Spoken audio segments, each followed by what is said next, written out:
Indian and Pakistani newspapers on topics ranging from terrorism, human rights, the Kashmir issue, and political politics of the subcontinent. Floor is yours. Yes. Good afternoon, ladies and gentlemen.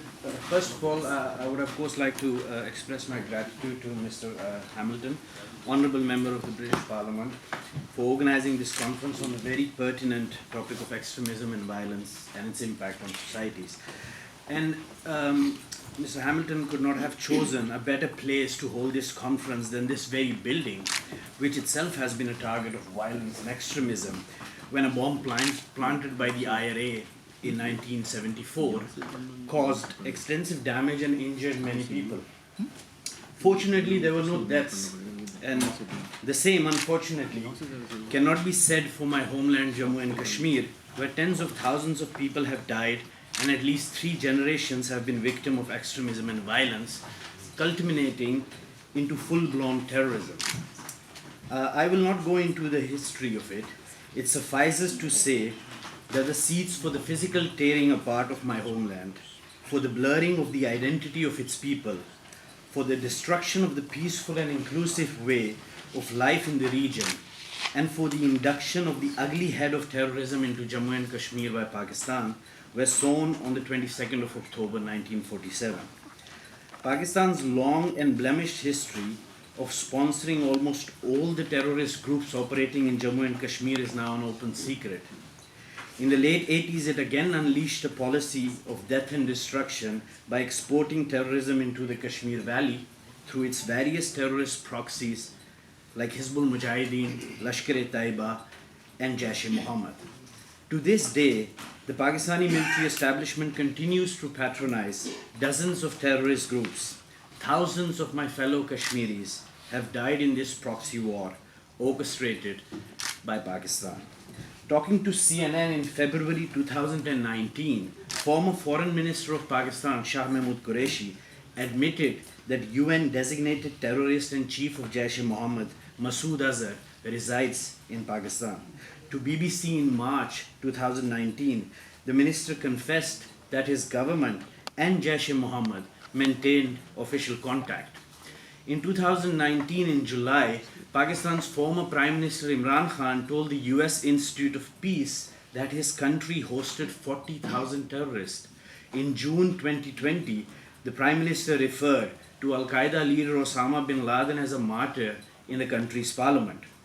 In August 2020, Pakistan's Ministry of Foreign Affairs acknowledged the presence of UN-designated terrorist Dawood Ibrahim on its territory. The UN Security Council's consolidated list of terrorist individuals and entities continues to include 146 entries from Pakistan. Ladies and gentlemen, these are realities which cannot be denied. These are confessions and admissions made by the highest officials of Pakistan. The question now is, what needs to be done? Terrorist attacks in the US, London, Madrid, and Paris have exhibited that the threat of terrorism is not restricted to its region of origin anymore. Research has shown that the UK is particularly vulnerable to this threat due to its large South Asian and Pakistani community. As per the British security services, at least 3 in every 4 terror plots in the UK had their roots in Pakistan.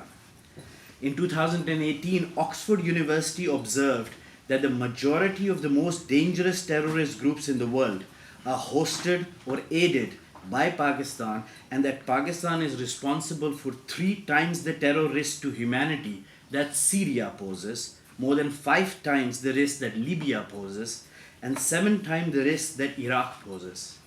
It further mentioned that in Pakistan, an interdependent relationship between state institutions and terrorist groups has grown over the years, and the risk of the capture of nuclear weapons by terrorist groups cannot be ruled out. The report aptly concluded that it is time for the international community to act in concert to demolish the infrastructure of terror in Pakistan. Terror linkages to Pakistan continue to hold serious dangers for the UK, as demonstrated afresh by the London Bridge attack and the plot to murder a Pakistani blogger in the Netherlands by a British citizen of Pakistani origin who travelled from London to the Netherlands, acting on orders from the powerful Pakistani intelligence agency, the ISI. The gravity and repeated threat to the UK and the rest of the world that Pakistan's dynamic terrorist infrastructure poses have not been taken notice of adequately. While the UK did place Pakistan on its list of high-risk countries of terror, financing and money laundering in 2021, it reversed this decision just a year later. The total trade between the UK and Pakistan was £4.1 billion in 2022, an increase of 39% from the previous year. Total UK imports from Pakistan amounted to £2.5 billion, an increase of 38%. Between 2015 and 2019, Honourable Member of Parliament, Pakistan was the largest single recipient of UK aid. Even in 2020, it received approximately £320 million in aid from the UK. That while the British security services, and I would like to repeat that, have concluded that 3 out of 4 terror plots planned in the UK have their roots and origin in Pakistan. Above mentioned data shows that the UK has ample leverages.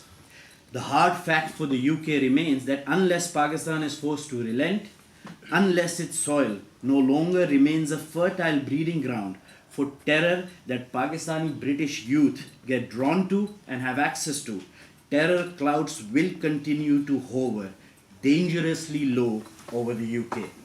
If unilateral efforts fall short, the UK must use its considerable influence in the international domain to collectively clamp down on Pakistan. That is what I humbly request from this Honourable House.